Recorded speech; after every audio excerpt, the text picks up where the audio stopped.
Welcome to Spintown, everyone.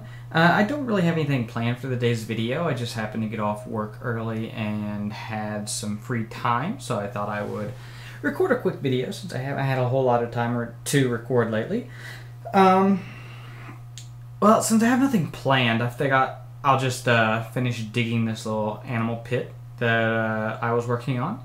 I've been making pits for all the different animals I want to have inside the big cobble bitch in my little livestock area. I have pigs, chickens, cows, and I thought I'd have a pig for every different color of sheep there is in the game, so it's a lot of different pins I had to make.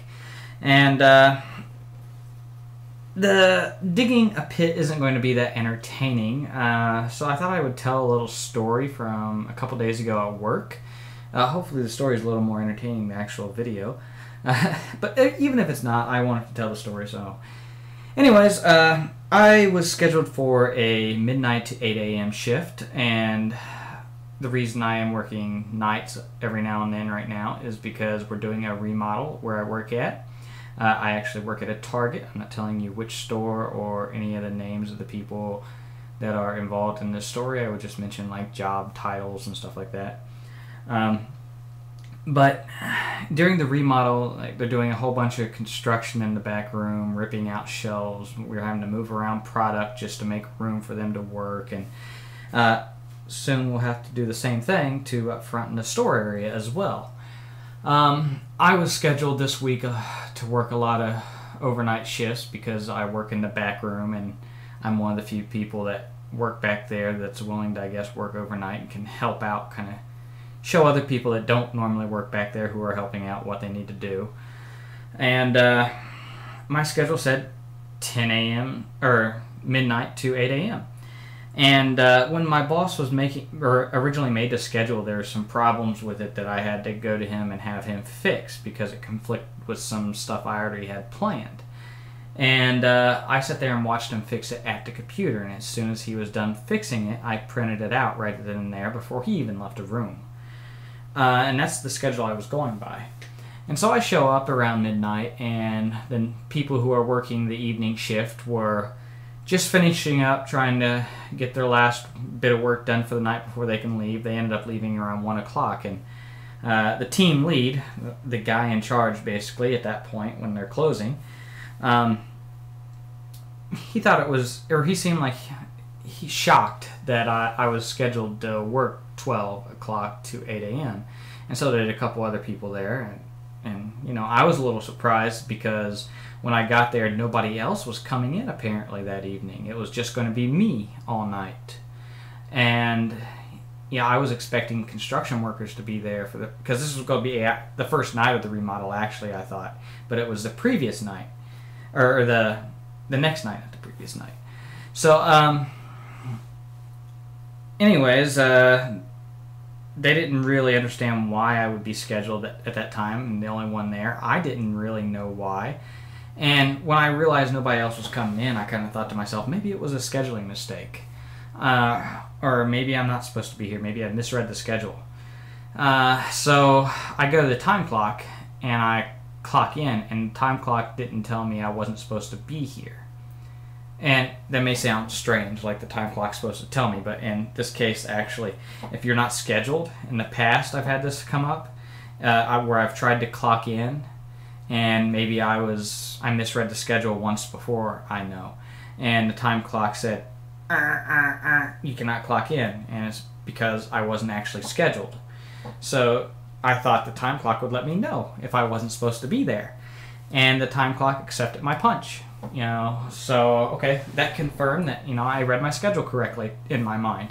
I wasn't worried about it. The only thing I was a little worried about was like, okay, well, what the heck do I do? Because I stuck my nose in the back room and took a look around, and there really wasn't a whole lot for me to do. I mean, technically, you could always find something that needs to be done in the back room, but the main things like backstocking and the things I knew that we needed to do for the remodel. Yeah, I'm sure there were other things I didn't know about, but the things I knew about, it looked like it had all pretty much been done and ready, you know, and prepped. So, in my mind, I'm thinking I have maybe an hour and a half's worth of work that I got to stretch out for at least, 3 or 4 hours. It's like, I need to make myself useful here, because if I'm clocked in somewhere, I want to give people their money's worth. If they're paying me money to be someplace, I want to work. I'm not somebody who doesn't want to work at their job. I do want to make myself useful as long as somebody's paying me, even if it's not much money. If they're paying me, I want to make myself useful. So anyways, around 1 o'clock, everybody else leaves, and they leave me locked in the store. And when I say I'm locked in, I'm locked in. I have no key. I can't open the door. The alarm system was set. They told me the alarm system would be set and I'd be locked in. I was cool with that. It was a little creepy because they turned out almost all the lights to the main store. So when if I was to leave the back room, it wasn't that kind of like fun fantasy some people have of being locked in a department store overnight. It was actually kind of creepy looking. Didn't really bother me. It just a little weird. But they locked me in there, and I immediately went to work doing the back stock that was in there. I could completely finish it, and so then I kind of straightened up the carts and the bins to where the morning crew will want them and will need them so they can do their kind of work they had to do in the morning, pull the product from the shelves to push out to the floor and all that. And I get everything organized and neat to where the only thing I can think of in my head is, okay, the only thing I have left to do is really sweep. And then I remembered there's a cart with a little bit of product in it in the signing room that I told somebody I would take care of. And so I went in there to grab it, and I see it's clearance stuff, a couple things of it. And at the very other end of the back room, I know there's probably a clearance tub I can just throw the stuff onto and somebody else take care of it, because I don't know what to do with clearance. So we usually just separate it and give it to the people who do the clearance stuff, the price changes stuff. So on my way down there, I'm putting the stuff on this clearance bin I find, and I see the freezer cooler door. And that reminds me the day before that I saw a whole bunch of back stock that needed to be done in the freezer cooler the other day. So I was like, well, maybe that stuff is still there. That would definitely give me a 2.5, 3 hours worth of work, maybe, if it's 5 different carts of work. That could be what I do all night. Be productive, And without thinking, I know the alarm is set, but I just reach down just to take a peek in the freezer cooler, and I pull up the door just a little bit to look in, and I hear a beep. And I know that beep. I know what it meant. I know I tripped the alarm. And instantly I push down the door, shut it like I'd never opened it. Like that's going to work. I know that's not going to work. At the time I knew that wasn't going to work, but it's just a reflex. It's like when you push the button on an elevator over and over again, trying to hurry it up. It's just something you do. Reflexively, I guess. And then after I push that down, I'm trying to stay cool, and I'm thinking, okay, what is going to happen right now? Okay, the alarm's going to go off, and then the alarm company is going to be notified. They're going to notify the police. They're going to notify my boss. So I got to make this as easy on everybody as I can. I'm already screwed at this point. So I walk over to the alarm, the little panel, and right about this time, that's when the alarm goes off. I mean, it's loud. Lights start flashing, and the alarm's going off, and it's just, yeah, I'm stressing at this point. But, I'm staying calm enough to know, okay, I don't have any of the alarm code information. I cannot stop this. Nobody ever gave me any of that information. It's the first time I've ever been scheduled to work overnight. I'm not a team lead. I'm just some backroom schmuck. So I can't turn it off, so I'm looking for a phone number on the alarm panel so I can contact the alarm company. And I find an 800 number, and I go up front to where I know there's a phone, and I try to dial the number, and it's an 800 number, and it won't let me dial it out. So, I'm a little frustrated at that, and then I'm thinking to myself, okay, the alarm company, one of the things they're going to do is they're going to contact the police to do a drive-by. So I thought, well, I can at least let the police know that it's not an emergency. They don't have to come in, they don't have to rush in or anything like that. And I can at least let them know what's going on. So I call 911, and a 911 operator says nobody's been notified of anything yet. But when they are, they will let them know such and such is happening and, you know, what to expect when they get there. So at least I did that much. And then I start hearing the bong, bong, going over the intercom system, which means that somebody's trying to contact the store. Somebody's calling in. You hear that all the time during the day when customers are calling, but this I know is not a customer. This I know is a very pissed off boss who I probably woke up, or it's the alarm company. One of the two. And so I go to the phone, and the phone over there by customer service, you know, I can't figure out, you know, how to find the line that is calling in. You know, there's no blinking lights, and I don't know what I need to do to answer it. Believe it or not, if I just pick it up, I just get dial tone. So after about 15 minutes or so, I ended up running. I think this is probably about 15 minutes from the point where the alarm went off. I went into the offices, and it's still going bong, bong. And I find a phone over there by the human resources lady's desk, and I pick it up, and I see a line flashing so I can push to actually talk to somebody. And I answer, and sure enough, it's the alarm company. And they're wanting to know what's going on, and, you know, I let them know, you know, I'm just working overnight here by myself, and I accidentally tripped the alarm in the back room. And they're like, okay, well, can you tell me your name and your job title? And they're wanting to, you know, verify who it is, because I'm sure they have everything like that on file. And I tell them my name's Travis Langworthy, and I'm just some backroom schmuck. You know, I'm nobody important here. And they're like, oh, really? Kind of surprised that I was just some backroom guy and I was there by myself. They actually asked me about it again, I think. I was like, yeah, I'm just, you know, backroom. I'm not an exec or anything like that. So, yeah, then they asked me for my employee number, which I give them again so they can just verify who I am. You know, that I'm who I say I am. And after that, you know, I apologize again. You know, I'm sorry for doing this. I feel like an idiot. You know, I'm just really sorry. And they're like, no, you should not worry about this. This is not your fault. You should not been put in this situation. You should not be here by yourself. And, you know, doesn't really make me feel a whole lot better when I know the police are still coming and there's an alarm going off in the back. But yeah, okay, whatever. And she says, from this point on, we'll take care of everything. We'll talk to the police and let them know what's going on, and we're going to call your boss, the backroom exec, to come in and turn off the alarm. Take care of that stuff. Okay, so it has to be reset, I guess.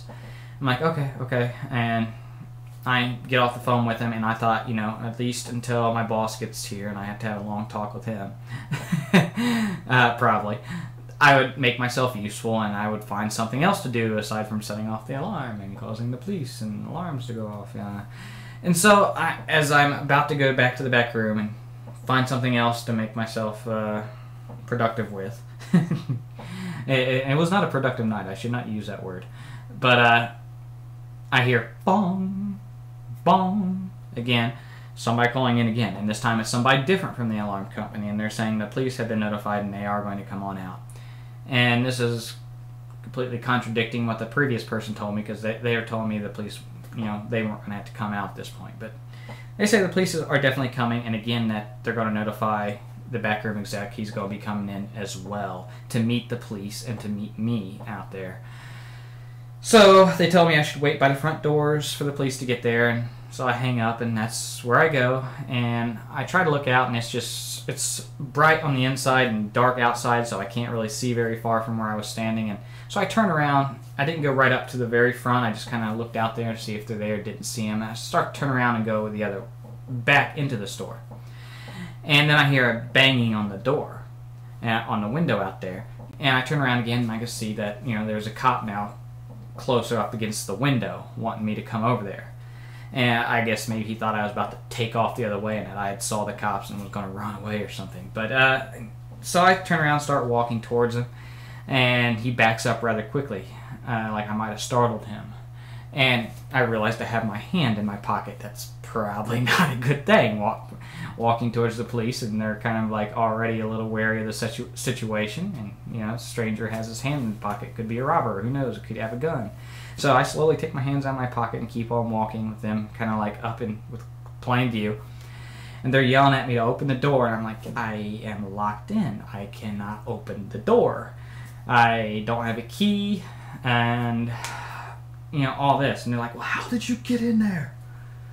They're not really screaming that loud, but they're just having to yell so I can hear them through the window. They're not like really pissed off or mad, but they're trying to figure out how I got in there. And I was like, well, I came in when people were still here before we closed, and they locked me in, and I was going to be by myself for a few hours before they opened up. And after about 5 minutes, the cops being there, and somebody else, and another executive kind of drives up, and he gets here early. It's his first day back from vacation, and he sees the police at the door with me. But he is able to unlock the door, and he comes in, fixes the alarm, he resets it or whatever. He confirms to the police, yeah, this guy, he's an employee here, everything's fine, it's not a big deal. And I was extremely impressed with this executive, because he just let this roll right off his back. He acted like this happens every day. It was no big deal, and I'm sitting here stressing. He's like, don't worry, it's nothing. He doesn't even like acknowledge that the police were there after a minute. No, he was that calm about it. So very impressed with this guy. And so when the police leave, I tell him, hey, since you've already taken care of the alarm, maybe you should call, this guy, because they told me he was going to come in, the backroom exec. And he's like, that's a good idea. We'll save him a trip out here. So he calls that guy, and that guy wasn't even notified. He was still in bed sleeping, apparently. So we woke him up for no reason. And I ended up finishing out my shift that day.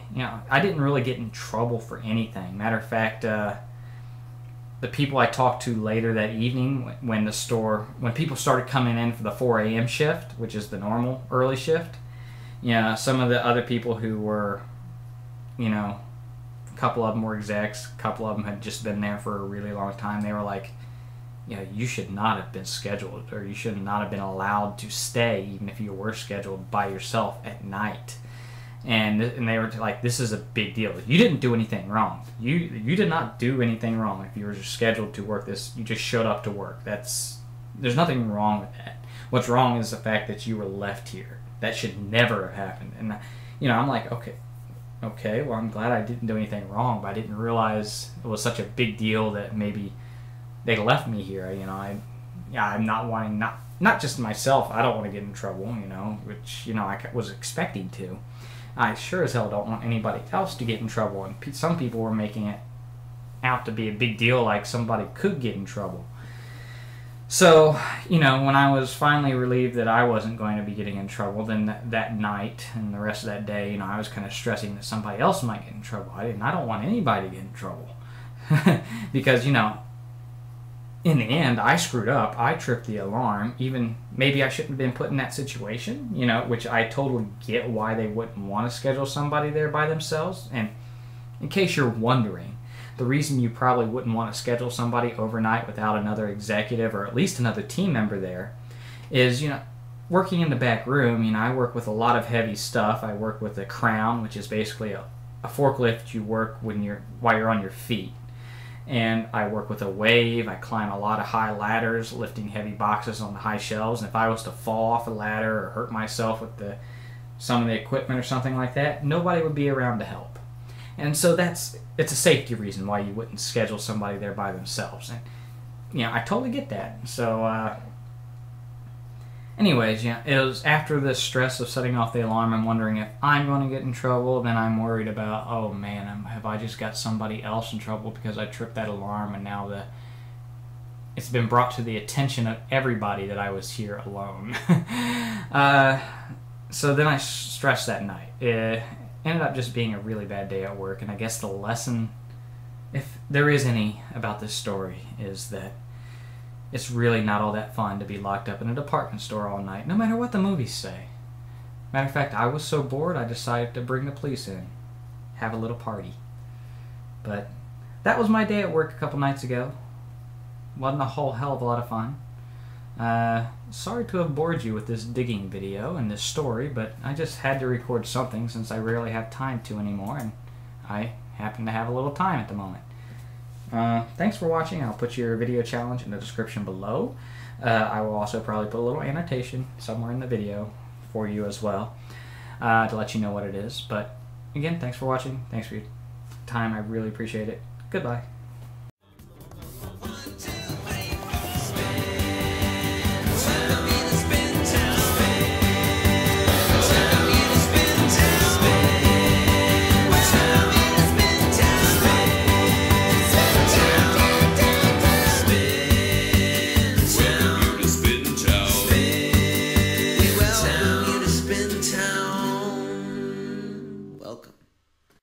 Oh yeah, I got this. Game over.